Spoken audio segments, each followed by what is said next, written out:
Welcome, traveler. Get ready to level up in fantasy football. Join Mike and Evan and a special guest every week as we break down some of the most important topics in fantasy football, the NFL, and help you win dynasty championships. Let's get into it. Evan, you enter on a dungeon room. There's painted walls that are coming together into a big shape that says NFC East. And hey, we're going to talk about the NFC East this week. It's good to see you. I'm excited to be back. I am FF Mike Cash. You can find me there on Twitter. It's with a K. And I am joined, as always, by my co-host, Evan, with his beautiful face. Evan, how are you? What's up, Mike? My voice is a little tired. I was in meetings all day, talking all day, so I'm going to try and let you do most of the talking here. You're just hooking and jabbing. I get it. We'll be joined in a little bit by Colin from Fantrax. We're really excited to have him with us. He is also an Eagles fan, so I'm going to be a little outvoted here. But while we wait for him to get here, Evan, what is your favorite fruit? Ooh, okay. So I'm going to go with a fruit that most people probably haven't heard of, and I'm going to say a jackfruit, which is fantastic. First time I had it was when I was over in Thailand. Absolutely love it. You can do so many different things with it. But the everyday fruit that I'm going to go with is an apple. Just a nice, crisp Honey Crisp, personally. That's my go-to. I know some people are the Granny Smith fans. Some people are the Fugees. They had some Cosmic Crisp, I think, that just came out. It's like a new hybrid apple. New apple just dropped. What can I say? That's crazy. There's a new one every year, just like an iPhone. My favorite, it's going to be basic. Summertime, I like watermelon. It grows on a vine. It's technically a fruit. That's good enough for me. You like cutting it up. It goes great at a barbecue, like we talked about last week. Just, there's a lot of good things to do with it. But while we wait for Colin to join us, let's hop into... And now it's time for news and notes. Ramondre Stevenson signed for 4 years, $36 million in running back money. That is $1 billion. I think it's more than Patrick Mahomes makes if you account for that. Evan, did Ramondre Stevenson move in your dynasty rankings because of this? Move? No, not really. I mean, the Patriots still have a bad offensive line. They still have a bad offense. Should put them behind in a lot of games for the most part. They went and signed a receiving back in Antonio Gibson, which when Ramondre was at his peak, he was getting the receiving line share, which doesn't make me feel great there. But yeah, I mean, longevity, he should be around. Could be good for the offense, give some stability to Drake May. Yeah, sounds great. All right. We are joined by Colin. Colin, thank you so much for joining us. I'm sorry the link was a little bit touch and go there. We're talking about Ramondre Stevenson. Oh, I mean, that's a good place to start, I guess, right? But yeah, sorry about that. Technical difficulties, but we're in here now. That's all right. We just got to make a sacrifice to the technical difficulties, which is every once in a while. Let's talk a little Ramondre real quick, though. So he just signed his big extension. Evan says it doesn't move his dynasty price at all because there's still the Antonio Gibson stealing the passing work. And, I mean, running back contracts are normally not that guaranteed, and there's a pretty easy out in a couple of years. Did this move your dynasty rankings for him at all, or is he still firmly in RB2 territory? I mean, I think RB2 is a good place to start for Ramondre. I don't think it obviously hurts him. Longevity is a great thing, right? I think a lot of people were nervous when they brought in Antonio Gibson, but that's not a long-term deal. For them to get this done actually ahead of time, in my opinion, for a running back of all positions was a good thing. This guy's 26 years old, which kind of shocked me a little bit. Yep. Feels like he's 24. We haven't seen much of Ramondre, only one full season, but this guy's capable of, 1,000 yards rushing. He's definitely a bruiser. I definitely think he's at this point, he's a good veteran with Drake May. I think I heard Evan say that. But yeah, I think it's confidence, especially with a regime that isn't really new, but kind of is. Gerard Mayo knows who this guy is. So for them to give him the money before his contract expires at the end of this year, only good things here. Yeah. And on the age thing, he's the same age as Josh Jacobs. Let's remember that. Right. That is wild. As wild as that sounds, same age right there. A lot more tread on the tires, too. Yep. That's what's going to happen with, Tyrone Tracy. Who are the other super old running backs, Evan? You know who I'm talking about? Ray Davis. Ray Davis. That's who I was thinking about. He's approximately, I think he might be 26 already. But let's move on a little bit. The Jaguars. Evan, this is big for you because you build stadiums in your free time. They have struck a deal with the city for a new stadium, $625 million. That is a lot of money. Does this do anything for you, or you're just excited to talk about stadium building because it's your hobby? Well, yeah, I mean, obviously working for the city here, working with the stadium and the Titans, it's a lot of fun to do that. But yeah, they're not getting a brand new stadium. They're getting a retrofitted stadium, which I think says a lot right there. The city is investing in the team, but they're not saying, oh, we're going to give you a brand new stadium. We're just going to do as much retrofit. And they still have to go, I think, 2026 to a different location. They're talking about the Swamp, which would be a lot of fun. See them in Gainesville as a potential place for them to move for a season. But yeah, I mean, like I said, knowing the Titan Stadium, what the city gave up, what the state gave up to keep the Titans here, it definitely seems like Jacksonville got the Jags a lot cheaper. It's not London. That's what it's not London. I thought they were going to London. Like the buzz around the league and everything that they were trying to do, they're talking about sending teams overseas. I'm glad to see Jacksonville stick around, and Ash and Cooper are too. Let's get into the meat and potatoes. All right. First and foremost, we have in the NFC East the Dallas Cowboys, and Ash is fired up about them. They have re-added Ezekiel Elliott. They drafted Tyler Guyton, and then they also drafted Cooper Beebe, who, Evan, as our offensive line whisperer, I'll turn that over to you. Tell me what these additions with the subtractions do to the offensive line. Yeah, so Cooper Beebe is a really, really interesting pick there to be able to anchor that interior of the offensive line. I don't know if it's a foregone conclusion at this point that Tyler Smith stays at guard, but I think most likely he ends up staying at guard, which really solidifies the interior of that offensive line. You get three very good offensive linemen. On the interior, you get Tyler Guyton. Obviously, they lost a lot in the offseason with losing Tyler Biadasz at center, so they're replacing him, losing the often injured Tyron Smith, who, when he was healthy, was a Pro Bowl tackle, but obviously wasn't healthy very often. So what does Dallas do? They continue, as they have done over many, many years recently, to continue to invest in that offensive line. Yeah, I mean, as we wait for Cash to come back here, the Cowboys, in my opinion, if they're going to keep Dak there, they have to keep that offensive line healthy. And, the offensive line is only one of the holes, in my opinion, for the Cowboys to, address this offseason. And you're not, I know everyone's looking at running backs, especially when we have our fantasy football manager hats on, but the running back is nothing if that offensive line is as bad as it has been or injured and banged up. Same with Dak Prescott. I mean, he can't maintain his value if he doesn't have a clean pocket. So it was nice to see them, address that, but this just feels like a turnstile offensive line over the years now. There's just been guys coming and going, but it for them to invest so highly in the draft, nothing but good things there. Yeah, I mean the wide receiver position definitely needs a little bit of love as well in that offense. It's CeeDee Lamb or bust for the most part. Ferg is most likely going to get some workload, as we've seen out of Cowboys tight ends over these years. And then you start trying to look into that team and trying to look at the schedule.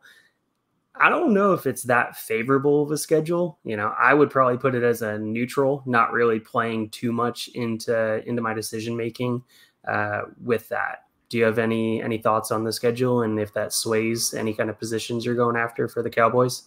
I'm actually looking at it now. I hate that they start on the road. It always feels like the Dallas Cowboys should start at home. And not only are they starting on the road, but they're starting in Cleveland, and that defense is no joke. And then, they play the Saints at home, which is nice. I think that's an easy win. I'm not a huge Saints fan, but then they have to host the Ravens. I mean, we could be looking at a 1-2 Dallas Cowboys team. But as far as fantasy football goes, maybe some negative game script with these tough defenses. So it's not like the blowout against the New York Giants to start the season last year, where you were praying your guys scored early and then, they kind of take a back seat. So I don't really look too much at schedule long term. I glance at the playoffs a little bit, the fantasy football playoffs, that is.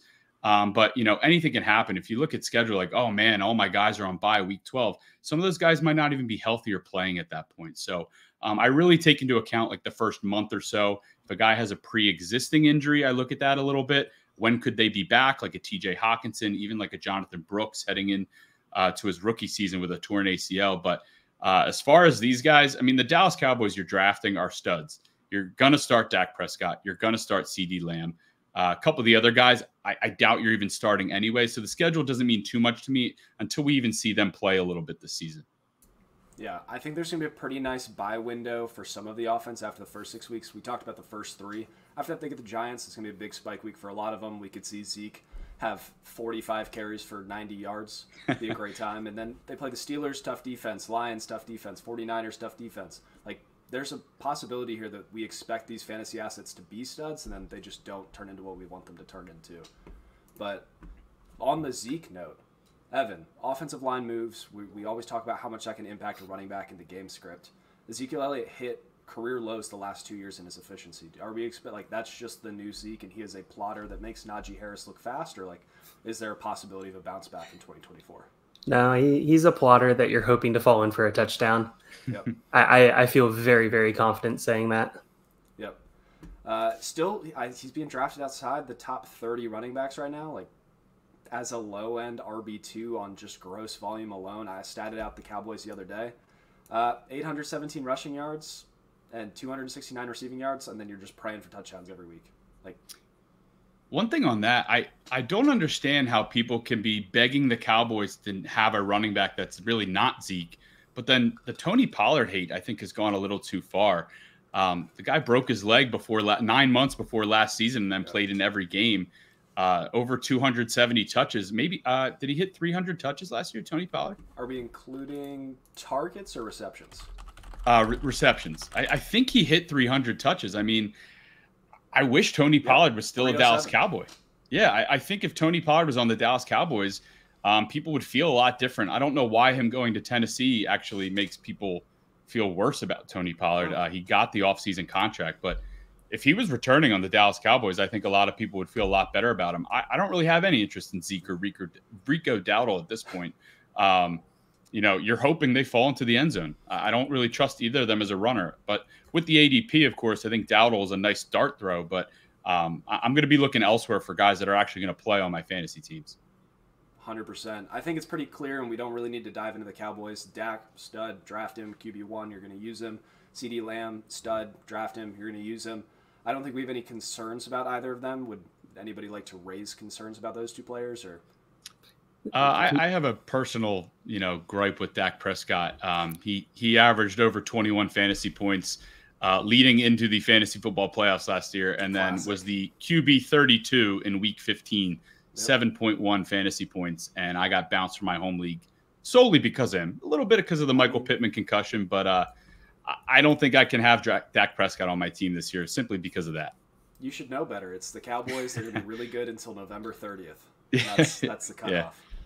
But with Dak here, let's talk about that, because the question for me, and I think it's like a 90-10 that he ends up staying, but the question is long-term, are the Cowboys, one, going to pay him with their cap situation and everything that they're going through? Two, is he good enough to be able to get the Cowboys to a Super Bowl? Because every Cowboys fan out there wants to get back to the Super Bowl. They remember the 90s. They remember that run that they went on where they were absolutely just racking wins off left and right. And I think that's really a question in a lot of Cowboys fans' mind. I've talked to many of them begrudgingly, but talked to many Cowboys fans, and they question whether Dak is the quarterback that can get them to a Super Bowl.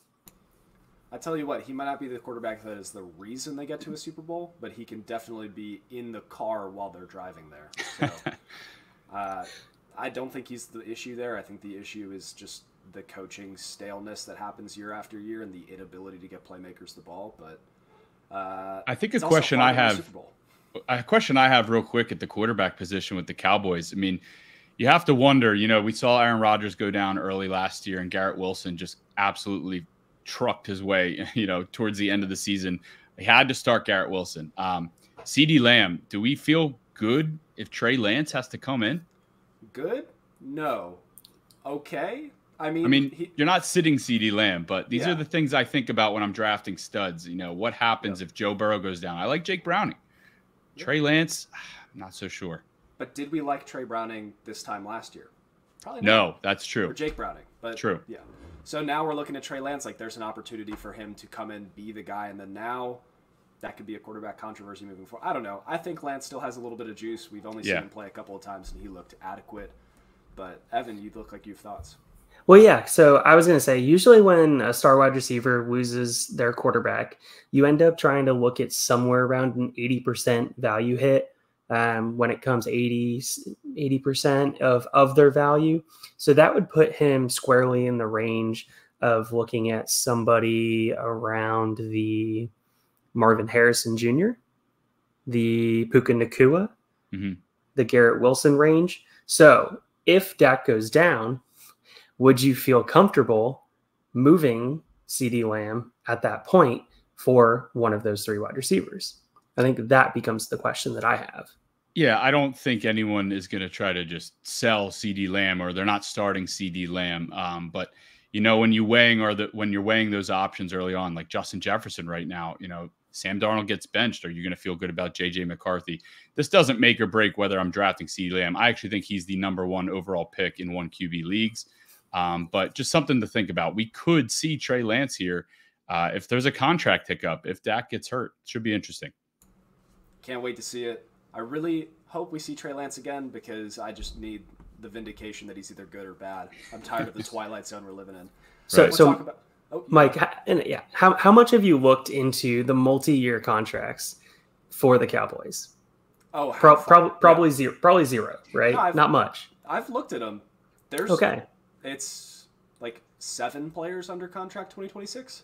Oh, it's quite concerning, especially considering the fact that you have to pay CeeDee Lamb. Yep. You have to pay Ferguson in 2026. So that's going to be a contract. You're going to have Zach Martin coming up after this season.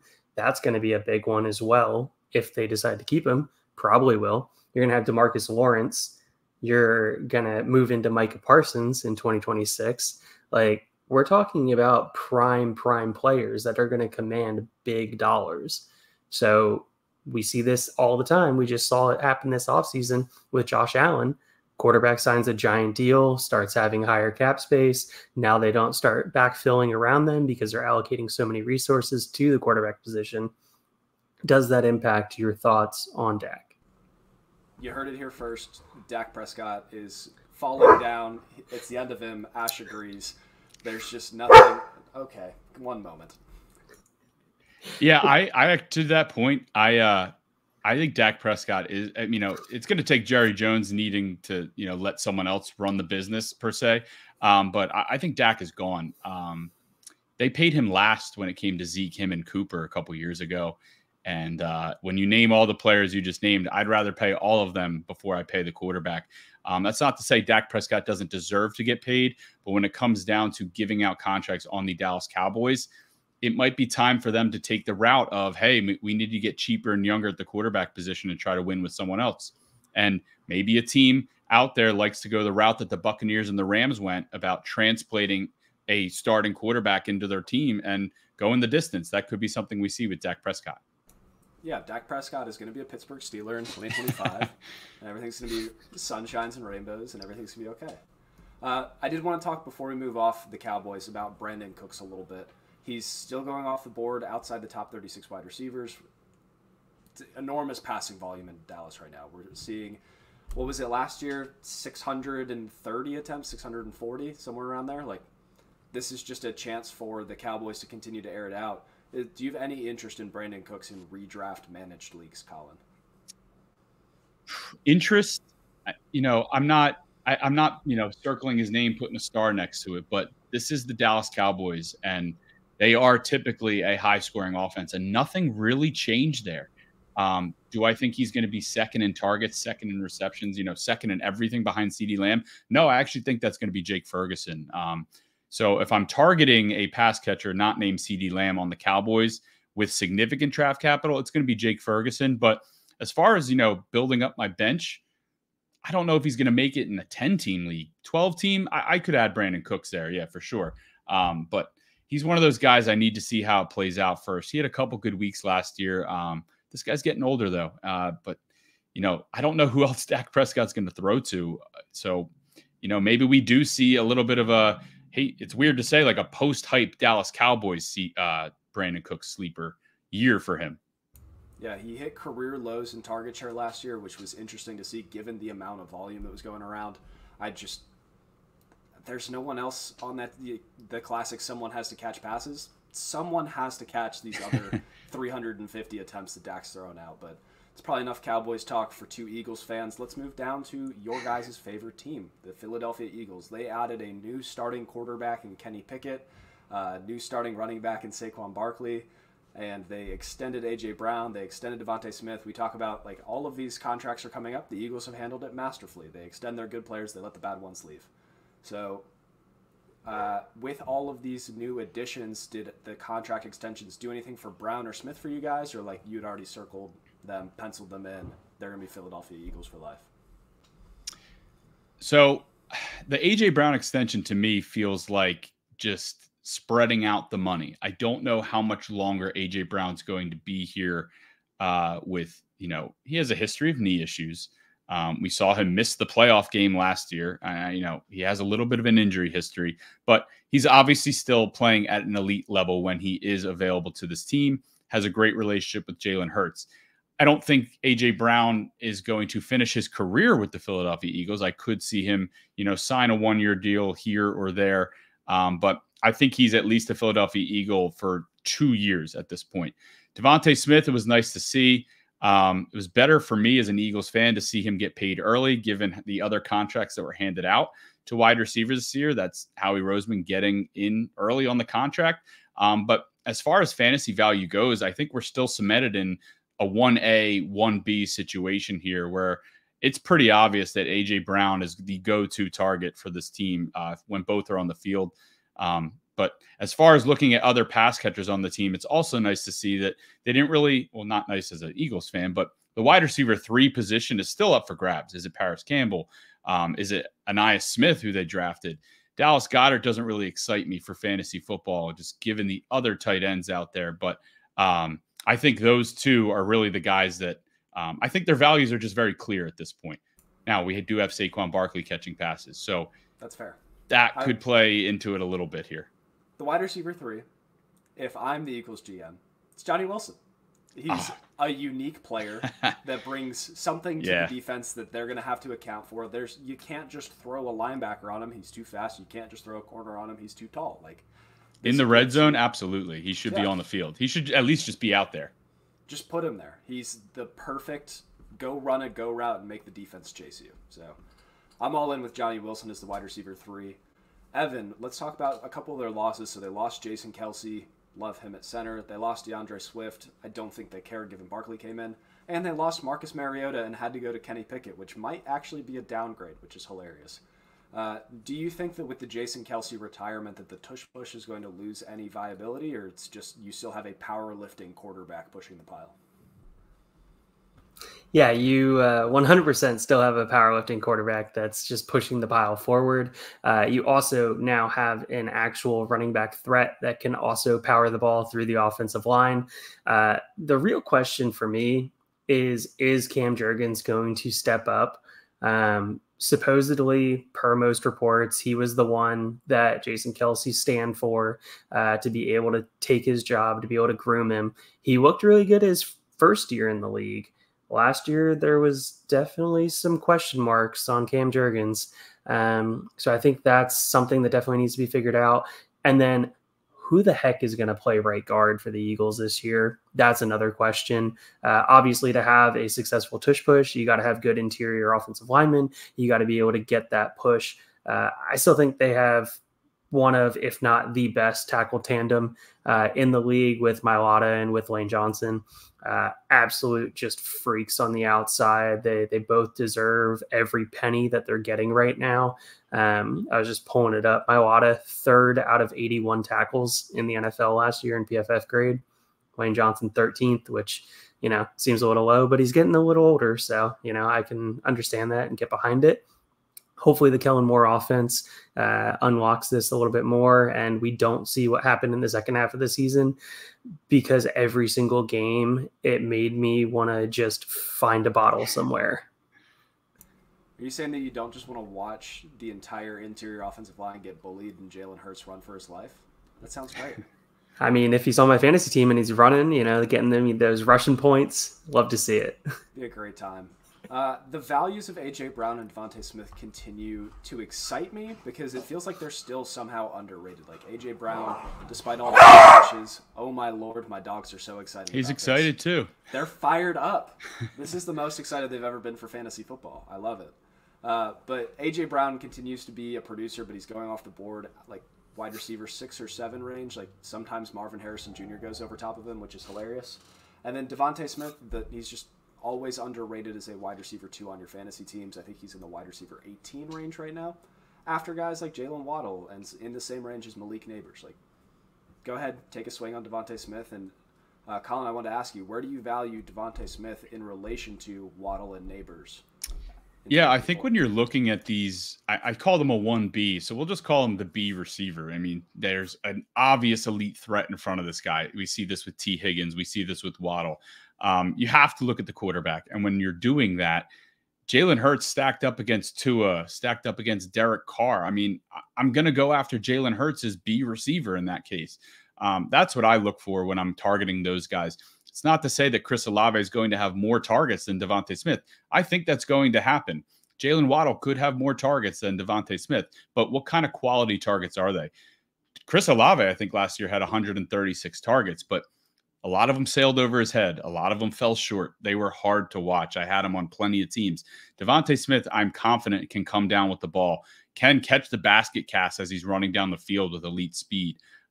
So when it comes to those guys, I think a lot of people, a lot of fantasy managers look and say, well, Chris Olave is the wide receiver 1 on the New Orleans Saints. I'm taking him. I don't know. I actually think Devontae Smith is a better pick. Jalen Waddle, it's hard to say now because they ran so much last year. I actually think that levels out a little bit. And I think the Eagles are going to run more this year, or just have a better run game, I should say. Saquon Barkley is going to break off more 10, 20, 30-yard runs than DeAndre Swift could last year. And that even speaks to the tush push a little bit. I don't think we're going to see that as much near the goal line because I think Saquon Barkley is going to finish runs more.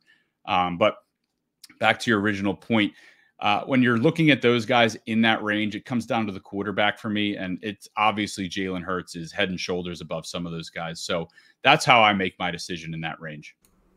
That makes a ton of sense. Evan doesn't want to get me started on Chris Olave. I have a warpath out against him, and the Twitter streets hate me for it, but that's okay. The backup running back in Philadelphia right now. So they just drafted Will Shipley, who a lot of people are head over heels about. Kenny Gainwell is the Kenny G that everybody knows in their heart. Like, how do you value each of those players? I'll let Evan go first, and then Colin, if you want to follow it up. You don't. I mean, it's as simple as that. Like, I get it. You can make the argument the Eagles offense historically has run 3 running backs. It's historically been a triplicate in the backfield, but you don't go out and pay Saquon Barkley that much money. You pay Saquon Barkley that much money to win in the playoffs. So there will be a little bit of timeshare, but he should be clearly getting the lion's share. Like, if Saquon is not getting 70% of the snaps in the backfield, why? Like, the question of every Eagles fan is going to be, why did we pay him? Why did we bring him in? Yeah, I think to go along with that point, you look at these running backs last year, even like a guy like Rachaad White saw such a heavy workload down there in Tampa Bay. I don't necessarily think the Philadelphia Eagles are going to rotate guys in. I think they looked at a team like the San Francisco 49ers and said, we need a guy like Christian McCaffrey that can do it all and can play a ton of snaps, can be out there a ton. And I think a lot of people don't realize that. I mean, I think people do, but they're not saying it out loud. Is just the change of New York Giants offensive line to Philadelphia Eagles offensive line. Saquon Barkley isn't going to get hit behind the line of scrimmage nearly enough, or not nearly enough, nearly as often as he did in New York. He's not going to be running for his life behind the offensive line. There's going to be massive gaps, massive holes for him to run through. So as many times as they can have him on the field, even with the opportunity to touch the ball, they're going to. Now, some freak accidents have happened in Saquon's career. It can happen again, obviously. Knock on wood that it doesn't. But if he were to go down, I still don't really value any of these guys behind him as true handcuffs to him. I do think at that point they rotate Will Shipley, Kenneth Gainwell, who's in the final year of his deal. We've seen them do that before in the past. I think they would do that again, maybe even bring in another veteran. They think they brought in Tyrion Davis-Price. Maybe he gets some run there. But Saquon is going to push for the most touches in the NFL this year. I truly believe that. And when you have a guy that special, RB1 potential overall, absolutely. Yeah. Kellen Moore just gave Austin Eckler, he was on pace for 307 touches over a 17-game stretch. Obviously, he dealt with injuries himself. If Saquon Barkley is a little better than Austin Eckler, which we expect him to be at this stage of his career, we could see 320, 330 carries or touches in general throughout the season. Well, Austin Eckler just came out in an interview the other day that said, I don't like to carry the ball that much. I think Saquon actually has something to prove, and I think he hears the noise of you're a traitor going to the Eagles. I think he's going to be running angry for his hometown team. Yeah. Oh, yeah. Tackled him in high school. Fun fact. Oh. Back in the day. Yeah. And he lived to tell the tale. Well, it was when he was like a junior and I was a senior, so I had 70 pounds on him, but good times. Speaking of Austin Eckler, let's talk about the Washington Commanders and all of their glory. They added Marcus Mariota, probably not going to start for very long, if at all. Jaden Daniels, number 2 overall pick. They added our boy, Austin Eckler. Zach Ertz, the ghost of him at this point. They added some interior offensive line help. Drafted Ben Sinnott, who everybody thinks is George Kittle. And then they took the better McCaffrey brother in Luke McCaffrey. They lost Sam Howell, RIP. He was just too much of a dog. They lost Curtis Samuel, who sneakily second most targets on the team last year. So a lot of targets to go around there. And then Antonio Gibson and Jacoby Brissett. Evan, we were talking about this before the show, and I want to air it out in the public for everybody to see. I was doing my NFC East projections, and I thought I was done. And then I was pulling up the show sheet ahead of time. And then I was like, hey, they just changed OCs into Cliff Kingsbury. I just want to see, is this in line with his historical precedent? I normally do that. For some reason, I skipped it with the Commanders because I have daddy brain. And I look at it. Cliff Kingsbury has never ran an offense with less than 575 passing attempts. I statted Jaden Daniels out for like 450 because that's a very reasonable number for a mobile rookie quarterback. What is the middle ground that we can meet? Do we think Cliff Kingsbury sets a new career low? Do we think Jaden Daniels enters the NFL and all of a sudden attempts 1 million passes? Where is the landing zone there? Yeah, I mean, you definitely look at historically what he's done, and historically he's had mobile quarterbacks as well. You look at what he did previously in college, you look at what he did in the NFL on top of it, and then you start thinking about everything that the people that don't like losing money, aka Vegas, has been putting out there as well. And you start trying, that's what I was just trying to do right here, is just try and pull up his passing yard number. And if I'm remembering correctly, here we go, 3150. All right. If you're going to tell me he's going to have 570 pass attempts? Oh, he's going over 3150 if he has 570. Yeah, no, 100%. So you start thinking about it and you start figuring out, well, Vegas probably has bookmakers that are smarter than me sitting here. And you probably say it's going to be some middle ground here, probably going to be going over, but he also has a rushing total set at 550.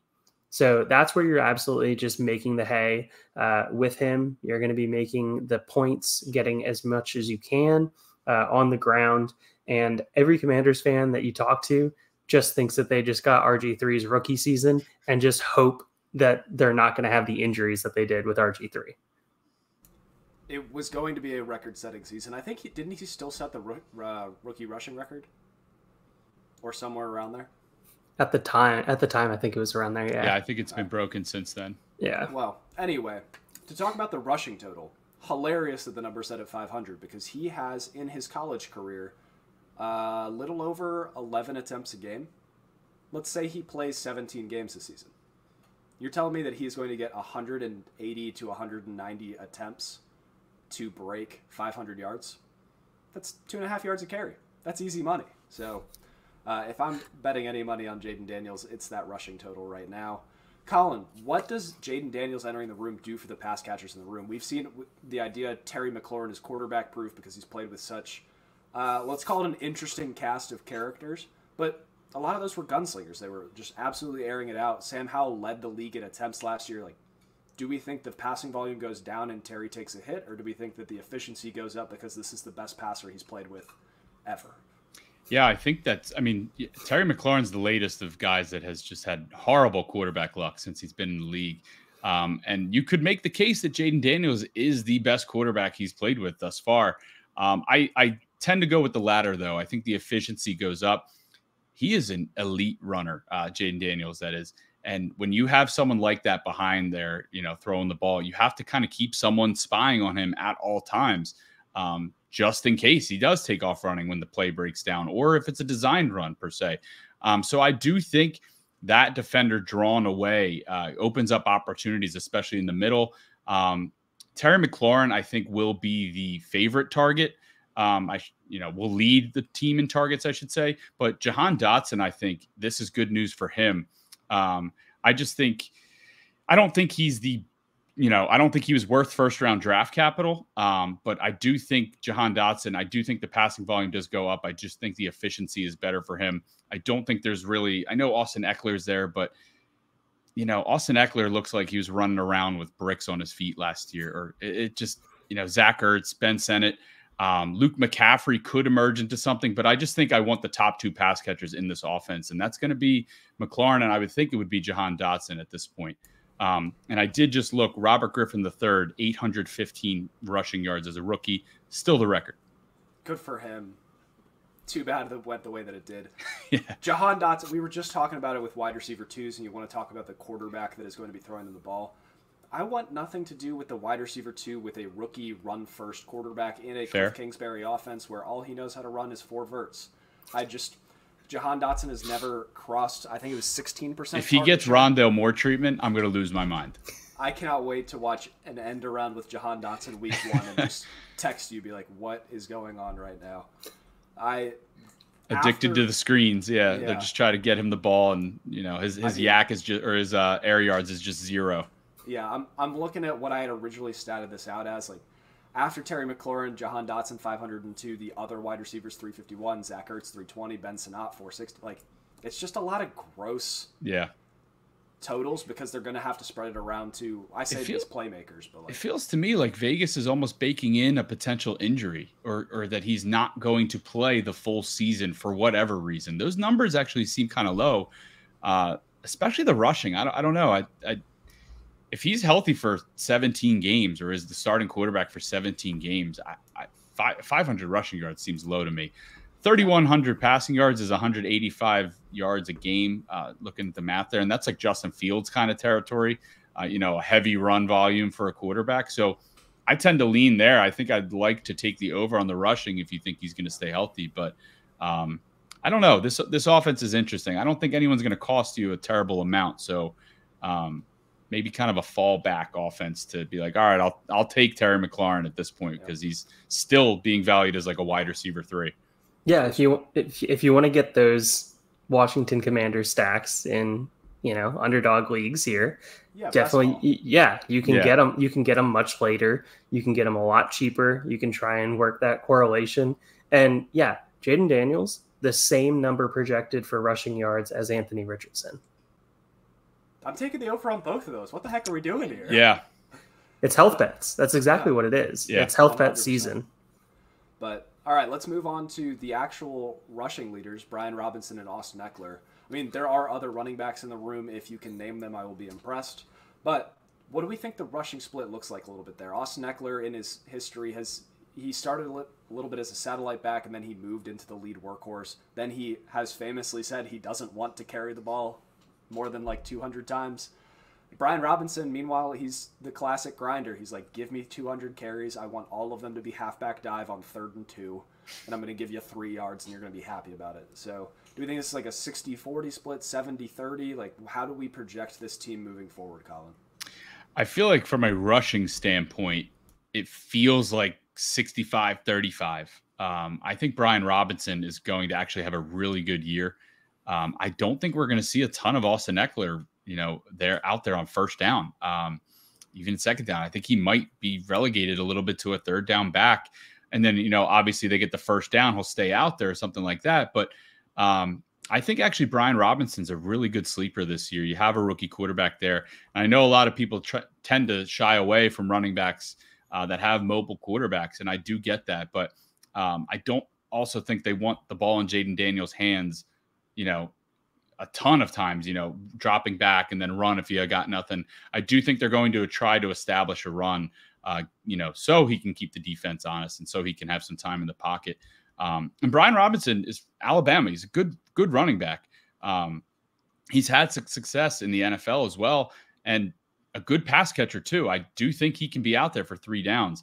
I just really don't have any interest in Austin Eckler. I know he's going to be the cheapest he's ever been, other than maybe his, rookie season or that season where Melvin Gordon held out.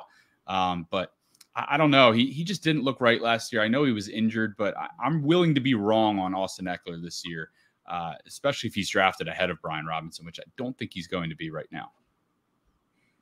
I don't know what the AEP looks like. So I was pulling it up while you were talking. As of right now in PPR, Brian Robinson is the running back 34, which just feels hilarious. There's not 34 teams in the league. I'll take that all day. Yeah. And then Austin Eckler's the running back 39. What's interesting is in standard it's flipped, but I wonder if that's just like an old ADP that hasn't caught up to public consensus yet. But at running back 34, like he's got Javonte Williams going in front of him, Devin Singletary, Zach, both of the Cincinnati running backs. It's just there's a lot of value to be had if you're just willing to be like, give me 10 fantasy points because you fell into the end zone and you got a couple of yards. I think this offense is going to be flat out better this year too. I at least think they're going to move into the red zone more often than last year. I don't know if Cliff Kingsbury is the answer long-term there as the offensive coordinator, but as far as year 1 goes, I haven't looked at their schedule much yet, but when they get into the red zone, I actually really like Brian Robinson to be the guy that they want to try on 1st and 2nd attempts here to try to pound it in there. I don't know if Jaden Daniels is going to be trusted, with 3-4 dropbacks and a set of downs to try to, toss the ball into the end zone. Probably not. But speaking of offenses that should be better, the New York Football Giants, they get their they finally get their franchise quarterback back, Daniel Jones. After he signed an enormous contract, he put up a 2% touchdown rate and a 2.5% interception rate. That is hilarious. That isn't real life. That is playing Madden on all Madden when you're really bad at it. They draft Malik Neighbors, who he is the best receiver that Daniel Jones has ever played with. That is not up for discussion. Jalen Hyatt gets another year in the cooker. Wan'Dale Robinson gets another year recovering from his ACL. And then they go ahead and they add Theo Johnson, a great blocker. They add Tyrone Tracy, the 24-year-old running back who was a receiver. Say what you will about that. They get Drew Lock, who could possibly get some snaps in, and Devin Singletary to be supposedly the lead dog in the running back room. Let's dive into this running back room real quick. Is there another guy on the team other than Devin Singletary that you're throwing darts at, or you just feel good grabbing him? He's perpetually underrated because he's not flashy, and you're just going to get volume into your way of a low-end RB2 season.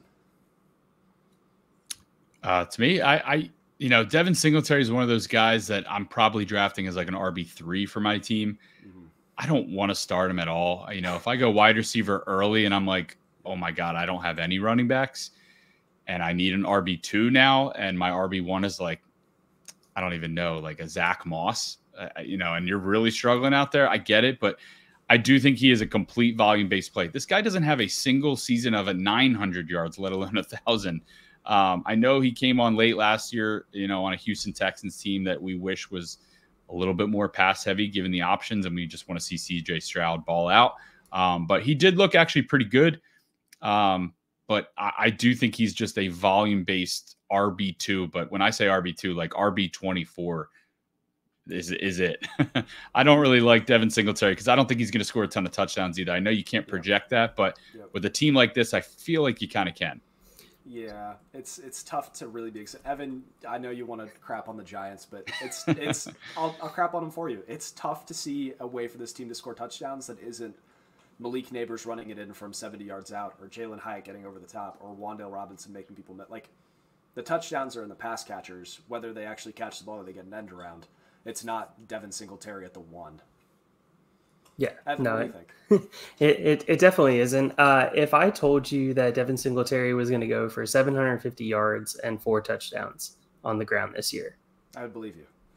It's believable. That's very reasonable. That's a very flex type of running back right there. Wouldn't you rather draft someone like with way more upside though that could get onto the field into a more full-time role? Like I don't know. I don't think you're going to have to pay anything to get Devin Singletary, and maybe that's the beauty of it. But if you're starting Devin Singletary, you're in bad shape. I have the perfect prompt because we were talking about it earlier. Here are 3 running backs back-to-back in ADP right now. Okay. Tony Pollard, RB29. Devin Singletary, RB30. Tyjae Spears, RB31. Wouldn't you rather just bet on the Tennessee room and hope that you get your bet right? I still don't get. I know when I first came on here, I don't get how Tony Pollard is that low in ADP. I'm going to be drafting Tony Pollard at that ADP pretty much all year, all summer. Yep. Well, I feel the same way about Tyjae Spears. I think that he is just considerably better than Tony Pollard. But either way, I'm throwing darts at that room rather than grabbing what might be the lead back for the worst offense in the league.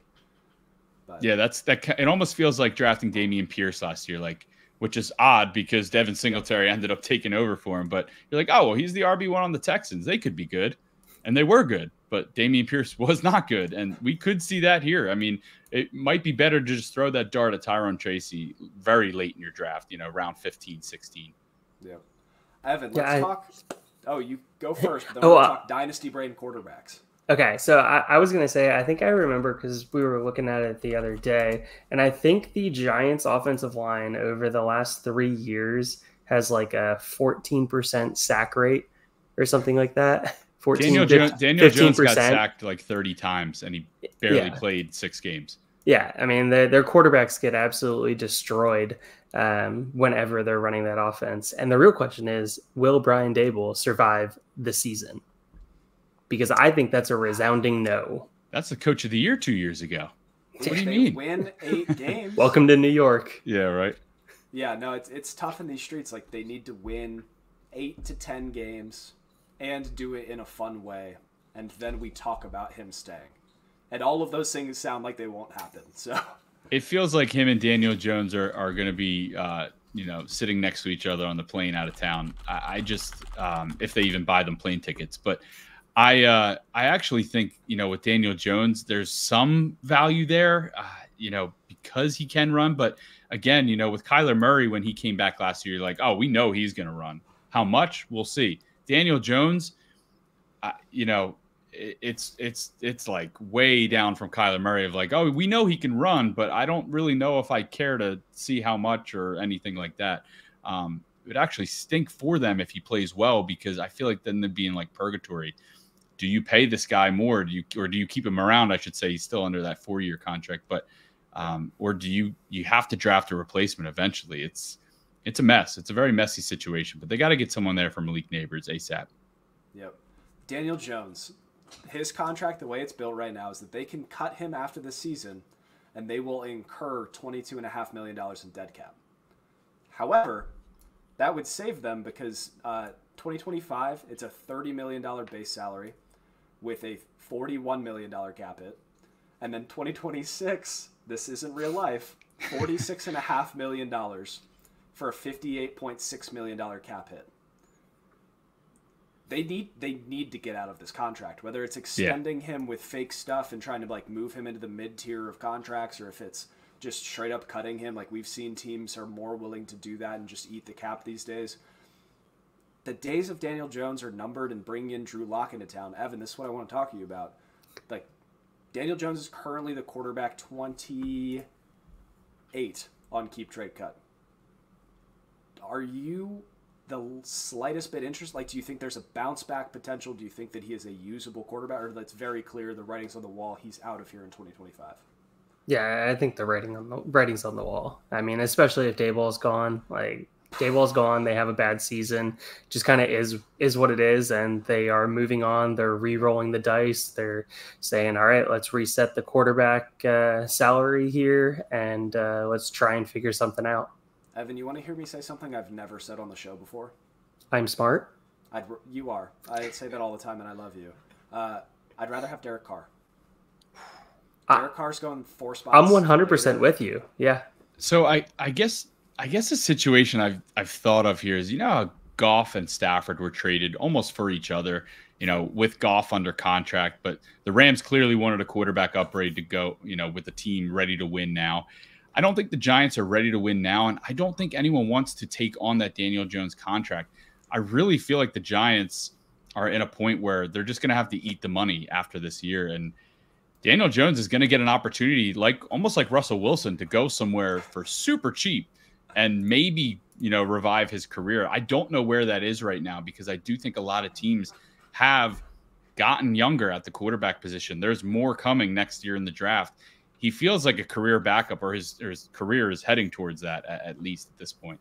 It just makes me think a lot of the Raiders situation, when the Raiders just had to just get out of the Carr situation, and they just moved on from him. And And what the did they have Saints at said, let's quarterback? get into it.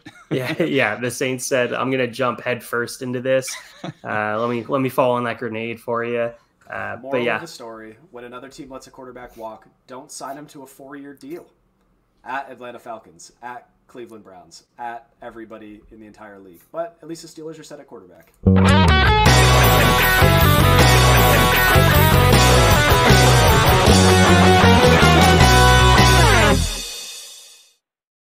Wouldn't it be the funniest quarterback room in the entire league to see Russell Wilson, Justin Fields, and Daniel Jones next year? It'd be great. But let's talk about bets that you should actually be making, not Justin Fields. Dallas Cowboys 2023, they were 12-5. Their 2024 win total is 10.5. Evan, do either higher or lower of this move you emotionally? Lower, but not at the price. I mean, minus 180 when I checked it this morning. I'm not paying minus 180 just to take the Cowboys at 10 wins, which I'm going to love when they have 9 wins this season, because that's where I have them slated. Yep. Colin, what about you? Or are you just running through the schedule real quick? Yeah, I'm looking at the schedule. It's tough. It is not easy, and I don't think the Cowboys got better. I knew who their opponents were, and it doesn't really even matter where the games are so much, but I know I laid out earlier, they play the Browns and the Ravens, 2 of their first 3 games. I know they have the Lions. Steelers. I know they have the Lions on their schedule somewhere. I know they have the 49ers. I don't know. 11 wins seems like a tough task for this team. And again, talking about coaches that might not survive, Mike McCarthy, I'm looking at you. Yep. 9-win Cowboys is like a 6-win Giants team. You're on the hot seat immediately. Yeah. I would go under if you made me, but again, the price is rough. Eagles 11-6 in 2023. Their 2024 win total 10.5. It's a tough draw for the NFC East. Like, I am a homer as a Steelers fan, but like the AFC North is a tough draw. You don't really want to be playing them as your out of division matchups. Set at 10.5. Under is minus 125. Evan, I'm assuming you're taking over. Yeah, I mean, I'm going to take the homer pick here, but I'm going to be realistic and say that I think they once again win 11 games. Okay, that's reasonable. Colin? Yeah, I think so too. You know, I agree, the tough draw there, but a lot of their road games are winnable games, not the Ravens. I think that's a tough one. But if you look at their schedule later on, they don't travel a ton in the months of November and December. And when they do, it's not far, i.e. Baltimore. So if they get out to a hot start, I'm going to feel really, really good about taking the over here, because I do think even late in the season they can stack together some wins, which they didn't do last year. Yep. I think we're going to know really quickly in that Green Bay game, because those are going to be 2 very good teams starting off the season. I think a lot of people are going to bet against them in that game. Schedule makers did a great job. It's going to be very fun to open the season. On one side, they got a really tough draw in the AFC North. On the flip side, they also got the NFC South. So let's give them 4 wins for the NFC South. Let's give them 4 wins between the Giants and the Commanders. Now all they have to do is split the AFC North and the Cowboys, and you're looking at an 11-win season. So I think there's a possibility that they can pull it off. I would also go over. But Vegas is good at their job. These are very good lines. Commanders, they were 4-13 in 2023. We expect them to be a little better in 2024, but their win total only moved up to 6.5. The over is currently at -130. Evan, how are you feeling about that one? Yeah, that is an over, and it's purely on the hype that Dan Quinn is going to be able to get something out of this defense, because the defense was absolutely putrid last year, especially after they moved off of their DNs, making their trades. You know, it just got that much worse. Who knows what Cliff's going to do? He's a complete wild card as a coordinator. You never know what's going to happen with a Cliff team. So yeah, I think it'll be really interesting. I personally have him pegged for a 7-win season. So that's my personal take. Okay, Colin? I actually think it's under, and it all comes down to obviously Jaden Daniels. You know, how good of a player is he? If at any point he's not on the field and Marcus Mariota's coming in, you know, I don't feel great about that. But they have a lot of older veterans that I hope they don't have to rely on, but if they do, you know, 7 wins seems like a tall task. Zach Ertz, Austin Eckler, Bobby Wagner's there. I just don't feel great about this team in year one of Jaden Daniels, you know, as far as success for the Commanders. But I do think they're on the right track to getting better. Yep. That makes sense. The way that I feel about this is that the Giants and the Commanders line is set at the same place, and I just believe in Jaden Daniels more than I believe in Daniel Jones. Sure. I think whoever wins those matchups is going to sneak their way to 7 wins and feel gross about it. But before we dive into the Giants lines, Colin, I want to give you an opportunity to tell the people where you're at, where they can find you, and what you're working on. Yeah, appreciate it. I'm at Fantrax. That's fantraxhq.com. We also obviously have the Fantrax app that a lot of people play tons of fantasy sports on. That's baseball right now, golf, football. We even have some NASCAR, F1, and college fantasy football. There is a ton of buzz about college fantasy football right now. I know that NCAA video game is coming out. We're all going to be playing it, NCAA football. But if you think you know college football as well as you say you do, download the Fantrax app, play your college fantasy football, get your league together. Then you can make the whole weekend full of fantasy football. But yeah, my work is on Fantrax, and looking forward to it. Looking forward to Scott Fishbowl in a couple weeks. I'll be running the Philly live draft. So if you're in the Philadelphia area, July 14th from noon to 4, come check us out at Garage Fishdown in Philadelphia. Very cool. Love the Scott Fishbowl. Excited to play this year. Last year I drafted Daniel Jones, Nick Chubb, and Mike Williams. So you won. Can't get worse. Can't get worse. Yeah, if people are still listening, if you want a hat like the one that I'm wearing, you can head over to FFRPG merch. It's in the little Printify thing, which is super cool. Evan and I have put together some hats for different leagues and some different fun t-shirts. So wear them with pride. Enjoy the show. There's stickers and stuff too if you're not much of a diehard as we are. And then also be sure to like and subscribe. If you're listening on YouTube, it means a lot. If you're listening on audio-only platform, give us 5 stars. We love those stars. It's always a pleasure to hear. But speaking of stars, Giants 0 stars. 2023, they were 6-11. Their 2024 win total is set at 6.5. They're given a half win for Daniel Jones coming back. Evan, how do you feel about this one? Smash, smash, smash the under. Okay. And Colin? Yeah, I don't see how the team, based on what they did this offseason, wins one more game than last year. If anything, I'm taking 6, but that's about it. Yep. I believe in Jaden Daniels more than I believe in Daniel Jones. I believe that you guys were lovely tonight. Thank you so much for joining me. And I believe that our listeners at home rule. Have a lovely day.